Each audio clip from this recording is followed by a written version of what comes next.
네, 정부가 지난 2일부터, 그러니까 이달 2일부터 경증 환자들이 집에서 머무는 대신에 이 별도의 시설에서 치료받을 수 있는 이 생활치료센터를 가동하고 있죠.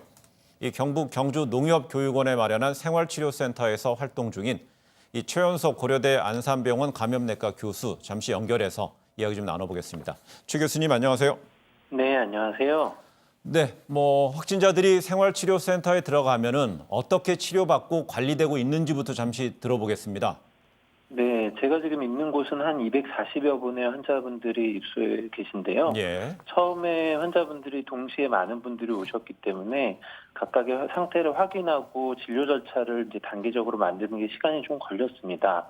일단 현재는 일단 입소 시점에 환자분들의 병력이나 현재 가지고 있는 증상, 또 이제 생체 징후라고 그래서 혈압이나 맥박과 같은 것, 또 산소 포화도 같은 것들을 확인하고 있고요. 입소 후에는 하루에 2번씩 혈압이나 맥박, 체온 이런 생체 징후를 모니터링하고 증상 여부도 체크합니다. 예, 계신 분들이 대부분 이제 경증이시고 사실 이미 회복 단계로 넘어가 있는 분들도 많기 때문에 일부만 대증적인 요법의 약물 치료를 받고 계시고요. 네. 이런 특별한 약물 치료 없이 경과 관찰과 검사만 반복하고 있는 분들이 더 많습니다. 네. 네, 특히 대구 경주에 있는 생활치료센터에서 이 첫 퇴원자들이 나왔다고 들었습니다. 보통 얼마나 있다가 나오게 되는 겁니까? 네, 이곳에서는 이제 어제 11분, 오늘도 11분이 이제 2번 이상 검사에서 음성으로 확인되었기 때문에 퇴소 예정이 있는데요. 네.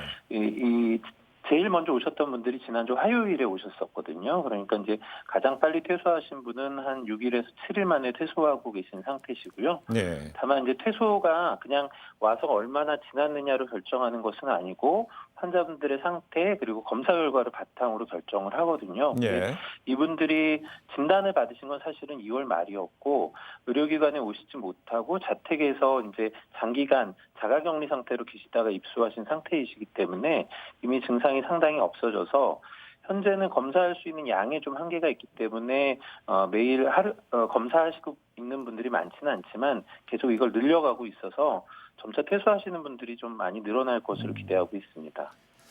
네, 그 생활치료센터에 입소하는 경증 환자들의 병세하고요. 초기 병세하고 또 완치되기까지의 어떤 그 회복의 과정은 어떻습니까?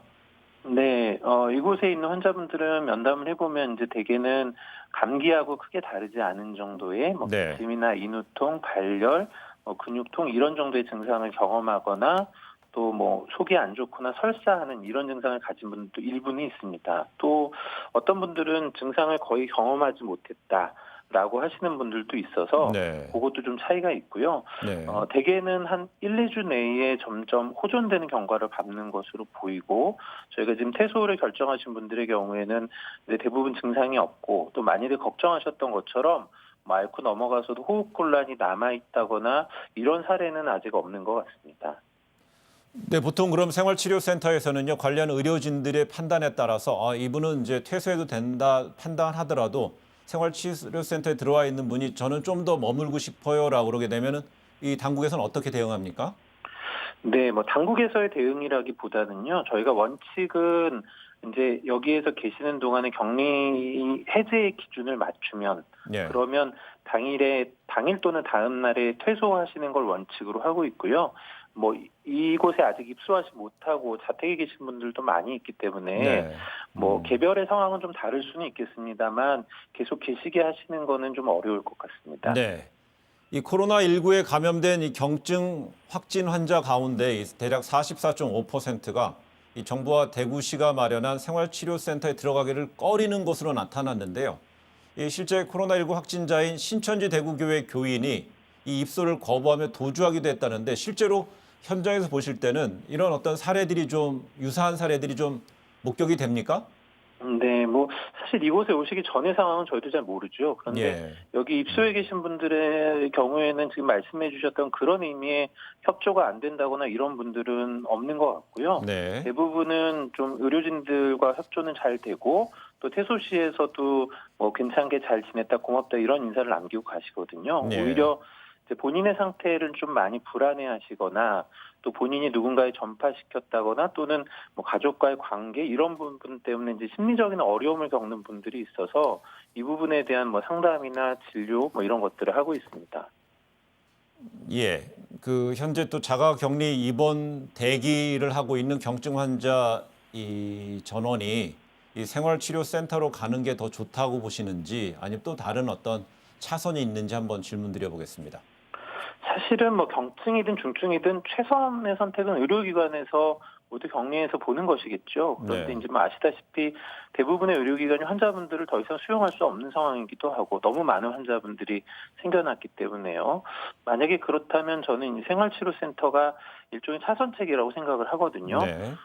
집에서 자가격리를 하는 방안도 있겠습니다만 이제 그런 경우에는 이제 의료진을 만날 수 있는 기회가 없기 때문에 본인의 상태가 악화되는 것을 좀 알아채기 어려울 수도 있고요. 전문 의료진이 아니시니까 또는 자가격리가 잘 준수되지 못하면 주변에 전파시킬 위험도 있거든요. 네. 그런 면에서는 차선책이 될 거라고 생각은 하는데요.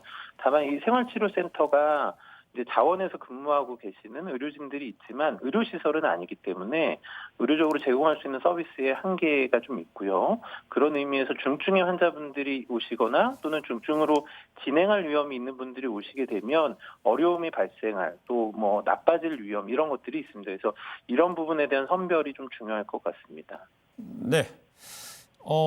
그리고 신천지 신도 중에서 이 코로나19 무증상자에 대한 이 자가격리 조치가 어제부터 해제가 되긴 했습니다만은 이 신천지 신도들 가운데 자가격리 기간이 끝난 뒤에 이 확진 판정을 받은 사례가 2건이 발생했습니다. 혹시 2주 잠복기에 대한 의문이 제기되는 시각도 있는데 어떻게 보시는지요? 네, 뭐 이 질환에 대한 역학적인 정보가 이제 요즘에 점점 나오고 있죠. 네. 보면 아주 예외적인 일부의 사례가 있기는 합니다. 그러니까 보고되는 내용으로 그렇지만 잠복기가 2주를 넘어가는 경우가 일반적인 사례로 생각되지는 않고요. 이분들의 경우에는 저도 이제 뭐 아직 정확한 역학조사 결과나 이런 걸 보지를 못했으니까 그러한 부분이 더 확인은 돼야 될 텐데 네. 사실은 진단 시점이 발병 시점은 아니거든요. 그리고 환자분들이 아주 경한 증상의 형태로 제가 이곳에서 보고 있는 환자분들처럼 그렇게 발병을 시작했다면 자가격리 중에 발병했을 때 그걸 알아채지 못했을 가능성도 있습니다. 그래서 네. 실제로 어떠한 증상이 언제부터 있었는지 이런 부분을 좀 자세하게 검사나 뭐 조사를 좀 해봐야 되지 않을까 생각이 됩니다. 네. 오늘 귀한 연결 감사드립니다. 네, 감사합니다.